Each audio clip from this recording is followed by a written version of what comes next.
We're going to Logan, Iowa, to Mike Busing's father's place. His name's Bruce. Mike stores product there, and Jason had us order in a bunch of out of the ordinary type products, I guess I would call them. And Mike was the one that could source them for us. So we're going down there. It's 4 totes of stuff: calcium chloride, magnesium sulfate, ammoniated zinc, and ammoniated zinc. Is there a 4th product, or is there 2? No, we got 2 totes of magnesium. 2 totes of magnesium, because he wants to really push that on. And the products that will be in the foliar pass are going to create triggers in the plant to make it hungry to want to pull in the products that we're putting through the fertigation and the Y drop. So we're tricking the plant into wanting to eat more and to pull the other products in.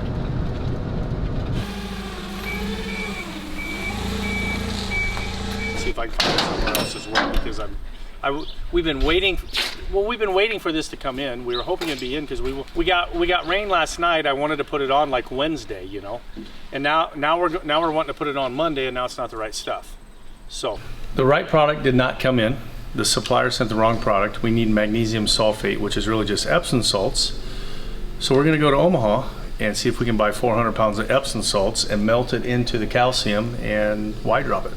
We're going wherever we can. Home Depot, Walgreens, Walmart. Lowe's, Walmart, CVS, Menards, Tractor Supply. We're going to buy the whole city of Omaha out of Epsom salts. Hopefully they're scented lavender so the sprayer smells good. We're on a mission from God.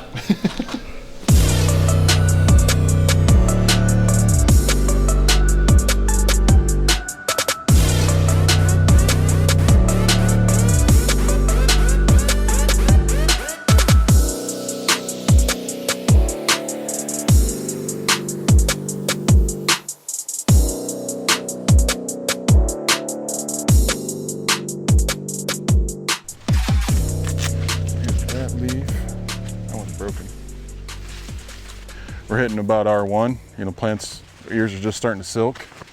We'll start having the tassels shed the pollen up here, and they'll start in the reproduction phase. I mean, we got a little bit of pollen shed already on some of the leaves, but picking out different plants, kind of taking a few good ones, few kind of what I'd feel was behind a little bit, and some really good plants, so we kind of get an average of the whole sample. Because basically we'll put these in the bag and send them to the lab, Jason's lab up in Alpena, South Dakota, and they'll actually grind these down, dry them down, and then they'll do their test on them, so we can get they can extract the nutrients out of them and give us our results to kind of see where we're at and make a plan from there. Kind of nice to see 2 years coming on a lot of these plants.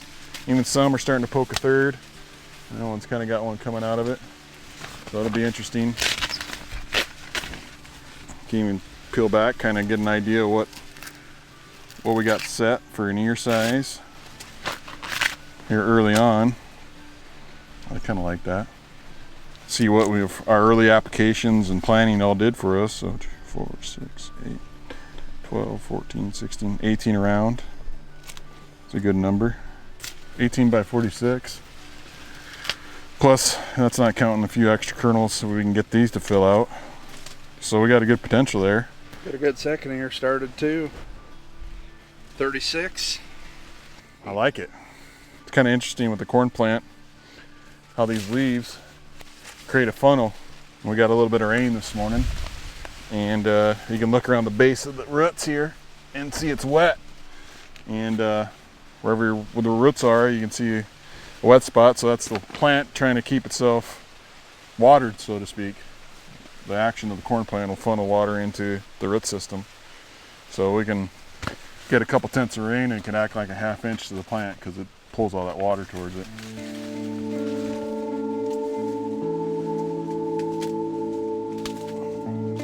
So we planted Pioneer 0574 here. Friends of Kelly's and people we've talked to have told us that it'll produce 2 ears pretty easily. Obviously we've seen quite a few plants have 2 ears on it. Yep. Now we got to hold it. It's hard enough to produce a small second ear, but we're after getting that big second ear. Yeah. yeah, we're trying to hold it, and it's key to our 443, I believe. Right now it looks great. Plants look healthy. Pretty good stalk diameter on them. Looks like they have pretty good roots on them this far into the season, so we got a good base.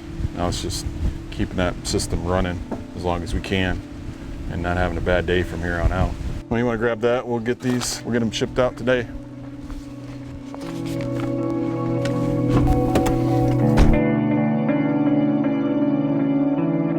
It's been a hot summer in western Iowa. With drip irrigation and a steady diet of nutrients, Kelly and his team have been able to keep the bad days at a minimum for the crop.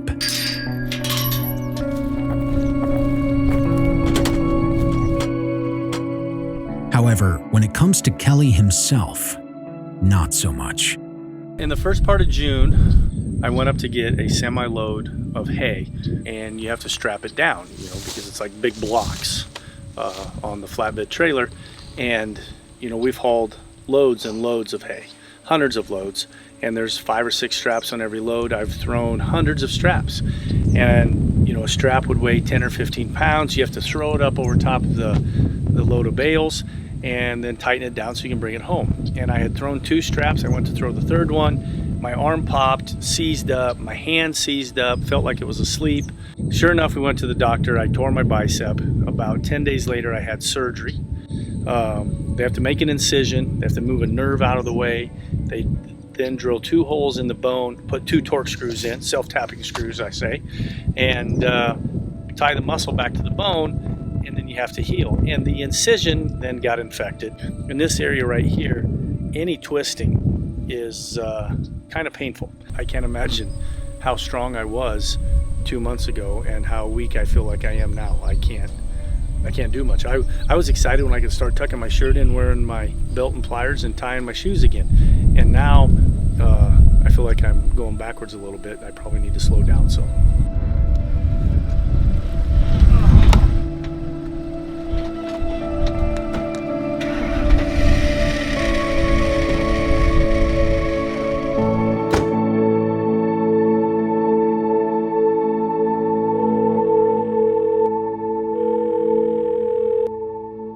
Hey Jason, how's it going? Doing good, Mike. How are you? Hey, just wanted to go over these tissue and soil samples we recently pulled on the contest fields and see what you're thinking and any recommendations here going forward. So yeah, I got your soil test pulled up here. I've also got your tissue test pulled up here. But basically, I'll first go over the soil test. So you ran a plant available, and what you were looking for there is just the nutrition that's in solution, and that the plant actually recognizes as food when you run this type of a test. So first thing I like to look at, especially this stage of the game, is how much nitrate we have in that soil. You're sitting there at R1, still got roughly 30% of your nitrogen to take up. We want to make sure we're not going to sell that crop short.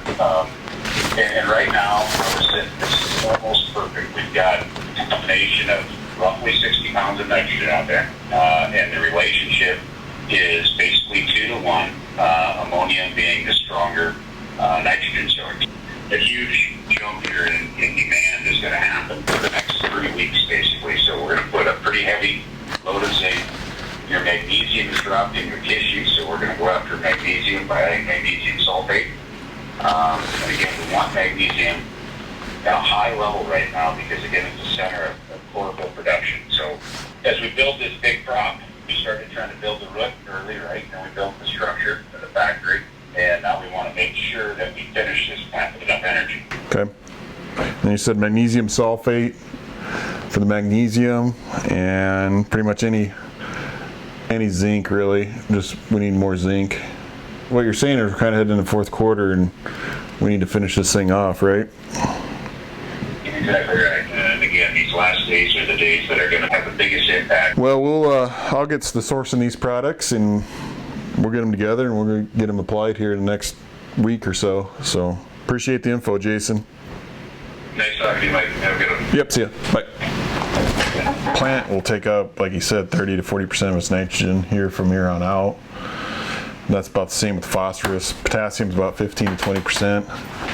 and they're all critical to grain fill time and keeping that plant alive as long as we can, let it fully mature. And those micronutrients and magnesium and calcium help get that, mobilize those nutrients. So it's very important. Makes logical sense of what he's saying. If we keep that plant evaporating or transpiring water out, and it'll get thirsty, so to speak, and it'll pull water back in, and when it pulls water in, it pulls nutrients in out of the soil. So very important in that process to keep that system flowing. No different than how we live and eat and drink and whatever to get energy. So we're going to get these products sourced and get them applied as soon as we can.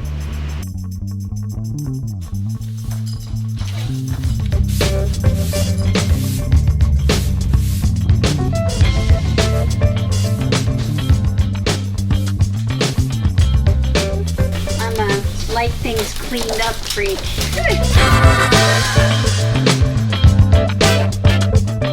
I didn't do right with Kelly. Molly always helped me in the house and Jean always took Kelly outside, so I don't have him very good at cleaning. Amber's done better with it than I did. Am I making it too dusty? Try to do this when people aren't here very much. I didn't come early enough, did I? Slept in. No, I didn't. I went to town first so I wouldn't get all dirty to go to town. I was always outside working, and my mom was particular about the way she wanted it done. And then I don't know how this is possible, but I moved in with a woman that's even more particular. And now she does it all. That's true. When we first got married, Amber thought I was going to make the bed and do different things, clean around the house. So I attempted, but then I came back in one time and Amber was remaking the bed after I had made it because I didn't have the hospital corners that she has. So at that time we came to an agreement that there's no reason for me to do it if she's going to redo it. And now when I put dishes in the dishwasher, she arranges them. There's no reason to do it. So, because it just causes her more work. We just won't let her do it right the first time. People think I'm crazy, but I love doing this. My mom is crazy, and my wife is crazy, and they just can't sit still. That's You just have to let them go. know the results. How it looks, or that I'm pitching in and helping because I can't do much of the other stuff out here. Let's just set this on the side for both parts.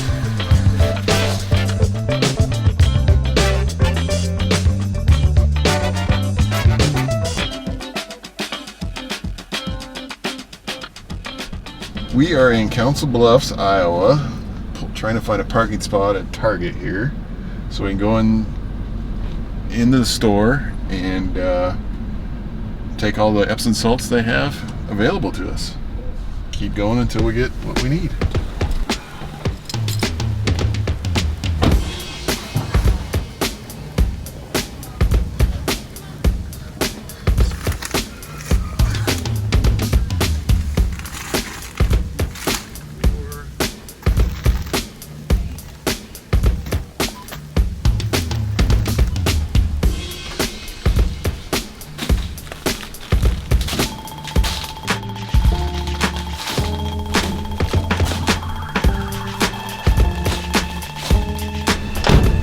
Got about 200 pounds of Epsom salts. I think we ran them out at Target out of, well, they had. So we got next stop, see how much we can get.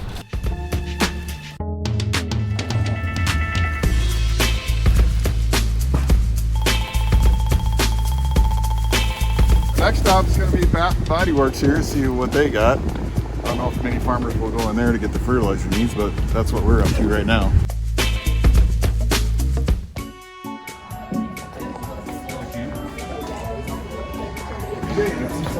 I do.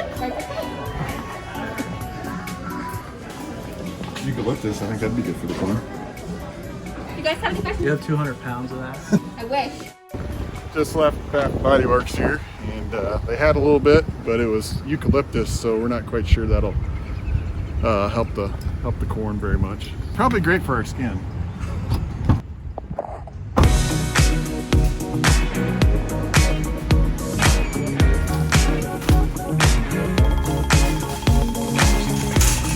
pounds Epsom salt from Home Depot.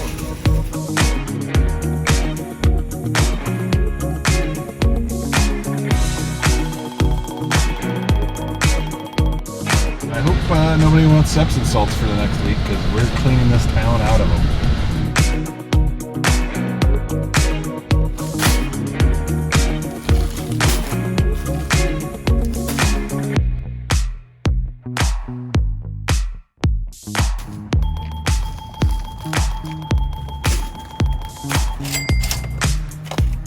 Over 400 pounds of magnesium sulfate or Epsom salt in the back of the truck. So we're ready to head back and melt it down in some water and get it ready for wide drop in on top.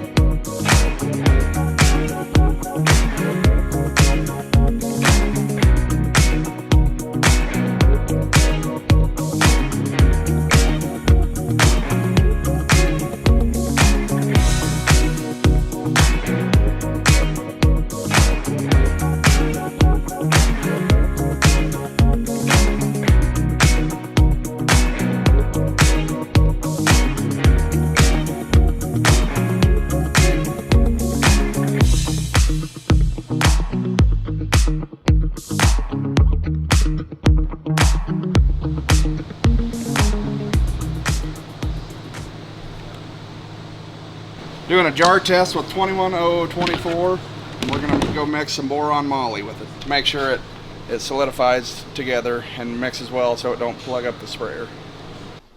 Before anything is put in the sprayer, the mixability of each ingredient needs to be tested first. So what's this stuff in the jar? So it's the 21004. 21004, which is the liquid AMS. Yep, and urea. And urea. And then we're gonna add the boron moly to it. Okay. Total cal, liquid AMS. No total cal yet. No total cal yet. Okay.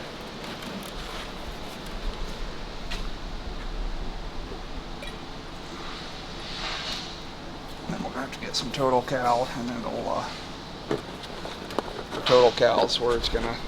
Gets weird on us? Yeah. Drink it. Looks like moonshine. It does looks like lemonade moonshine. We're gonna mix total cal in with the 21004 and the boron moly.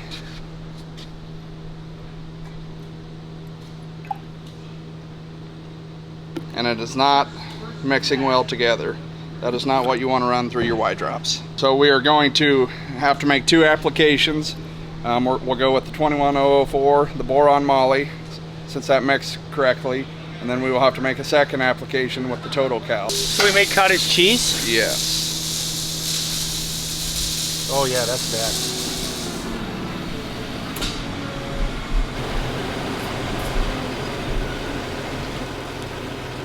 So we sprayed foliar feed on the bush bottoms yesterday. We had to wait 24 hours. Now we're gonna come back.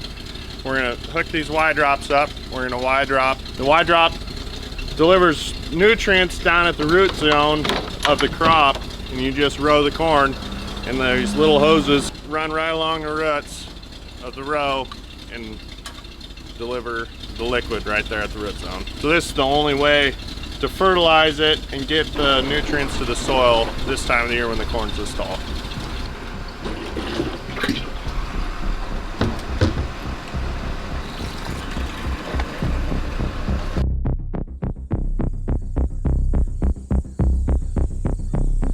You get heat and humidity and stuff, and a lot of sun, plants can shut down for a while.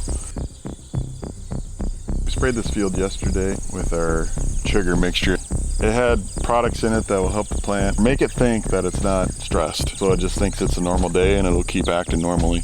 We waited a day to get that kind of in the plant, and now we're out here Y dropping our nutrition. It's taking up a ton of nutrients right now, and to fill those kernels, giving it a little buffet line for the corn plants.